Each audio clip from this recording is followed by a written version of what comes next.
بسم اللہ الرحمن الرحیم۔ وضو کی سنتوں کا بیان چل رہا تھا۔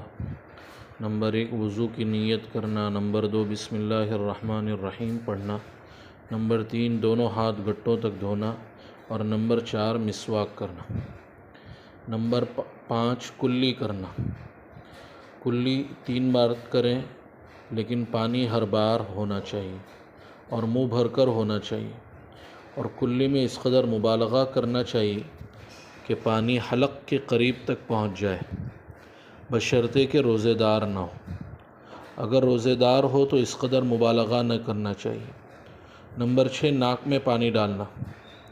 ناک میں 3 بار پانی لینا چاہیے اور ہر بار نیا پانی ہونا چاہیے۔ اس قدر مبالغہ کیا جائے کہ پانی ناک کے نتنوں کی جڑ تک پہنچ جائے، بشرطے کہ وضو کرنے والا روزے دار نہ ہو۔ اگر روزے دار ہو تو اس کو زیادہ مبالغہ نہ کرنا چاہیے۔ نمبر 7 داڑھی کا خلال کرنا۔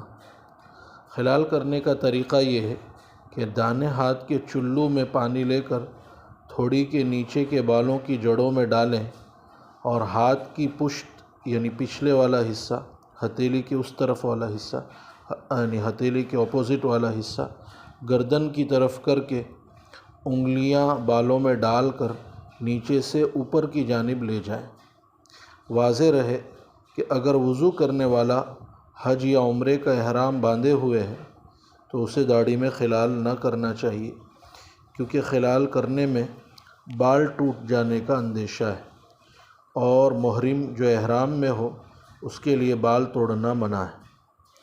نمبر 8 ہاتھوں کو انگلیوں کی طرف سے دھونا، نہ کہ کوہنیوں کی طرف سے، اوپر سے نیچے، نیچے سے اوپر نہیں۔ نمبر 9 ہاتھ کی انگلیوں کا خلال کرنا۔ ہاتھ کی انگلیوں کے خلال کا طریقہ یہی ہے کہ ایک ہاتھ کی پشت یعنی ہتھیلی کے اپوزٹ والی سائڈ دوسری ہاتھ کی ہتھیلی پر رکھ کر اوپر کے ہاتھ کی انگلیاں نیچے کے ہاتھ کی انگلیوں میں ڈال کر کھینچیں۔ کھینچنے کا مطلب لے جائیں، سرکا کر لے جائیں۔ اور پیر کی انگلیوں کا خلال کرنا۔ 3 بار پیر کے دھونے کے وقت پیر کی انگلیوں کا ہر بار خلال کرنا، اور خلال کا طریقہ یہ ہے کہ بائیں ہاتھ کی چھوٹی انگلی سے لے کر اس طرح خلال کریں کہ داہنے پیر کی چھوٹی انگلی سے شروع کریں اور بائیں پیر کی چھوٹی انگلی پر ختم کریں۔ نمبر 10 ایک مرتبہ تمام سر کا مسح کرنا۔ سر پر مسح کرنے کا آسان طریقہ یہ ہے کہ دونوں ہاتھ ماں انگلیوں اور ہتھیلیوں کے بھگو کر کے سر کے آگے کے حصے پر رکھ کر اس طرح پیچھے لے جائیں کہ سارے سر کا مسح ہو جائے۔ نمبر 11 کانوں کا مسح کرنا۔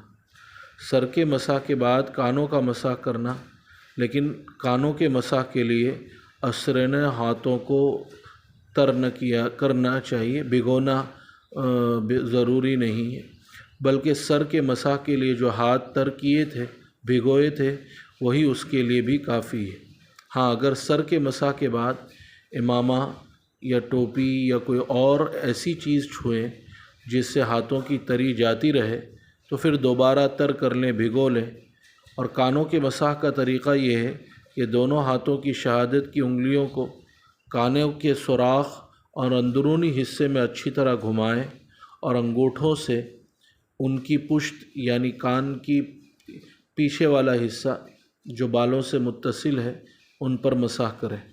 نمبر 12 ہر عضو کو 3 مرتبہ دھونا۔ ہر عضو کو 3 مرتبہ اس طرح دھونا چاہیے کہ ہر بار پورا دھل جائے۔ اگر ایک بار آدھا اور پھر دوسری بار باقی دھویا تو یہ 2 بار نہ سمجھا جائے گا، بلکہ ایک ہی بار سمجھا جائے گا۔ مثلاً ہم لوگ 3 مرتبہ عضو تو دھوتے ہیں مگر مکمل نہیں دھوتے۔ مثلاً پہلی مرتبہ میں چہرے کا کچھ حصہ، دوسری مرتبہ میں کچھ حصہ، اور پھر تیسری مرتبہ میں کچھ حصہ، گویا 3 مرتبہ میں مکمل چہرہ دھویا، جبکہ یہ 1 مرتبہ دھونا ہوا۔ لہذا اگر ہم نے مکمل عضو 3 مرتبہ دھویا تو سنت ادا ہوگی۔ 1 مرتبہ عضو کو دھونا فرض اور 3 مرتبہ دھونا سنت ہے۔ ہم یہ سمجھیں کہ ہم نے 3 مرتبہ نل کے نیچے ہاتھ گھما دیا تو سنت ادا ہو گئی، نہیں، 3 کیا 5 مرتبہ بھی ایسا کریں گے اور ہاتھ نہیں ملیں گے تو فرض کی ادائیگی کا بھی خطرہ ہے۔ 3 مرتبہ پانی ڈالنا الگ چیز ہے اور 3 مرتبہ ہر حصے کو پورا پورا دھونا الگ چیز ہے۔ نمبر 13، ترتیب سے وضو کرنا۔ وضو اسی ترتیب سے کرنا چاہیے جس ترتیب سے لکھا گیا ہے، یعنی پہلے نیت کرنا، پھر بسم اللہ، پھر دونوں ہاتھ گٹوں تک دھونا، مسواک کرنا، کلی کرنا، پھر ناک میں پانی ڈالنا، پھر منہ دھونا، پھر داڑھی کا خلال کرنا، پھر ہاتھوں کا دھونا، پھر انگلیوں کا خلال کرنا، پھر سر کا مسح کرنا، پھر پیروں کا دھونا، پھر پیروں کی انگلیوں کا خلال کرنا۔ نمبر 14، پے در پہ وضو کرنا، یعنی ایک عضو کے دھونے کے بعد دوسرے عضو کے دھونے میں اس قدر دیر نہ کرے کہ پہلا عضو باوجود ہوا اور موسم کے معتدل ہونے کے خشک ہو جائے، سوکھ جائے۔ ہاں اگر کسی ضرورت کی وجہ سے اس قدر دیر ہو جائے تو کوئی حرج نہیں۔ نمبر 15، اعضائے وضو کو مل مل کر دھونا، یعنی وضو میں جو اعضاء دھوئے جاتے ہیں جیسے چہرہ، ہاتھ، پیر، انہیں خوب مل مل کر دھوئیں۔ خاص طور پر سردیوں کے زمانے میں اس کا زیادہ خیال رکھیں کیونکہ خشکی کی وجہ سے جسم کے کچھ حصے خشک رہ جانے کا قوی اندیشہ رہتا ہے۔ اللہ تعالی ہمیں وضو مسنون طریقے پر کرنے کی توفیق عطا فرمائے۔ سبحان اللہ و بحمدہ، سبحانک اللہم و بحمدک، نشہد ان لا الہ الا انت، نستغفرک و نتوب الیک۔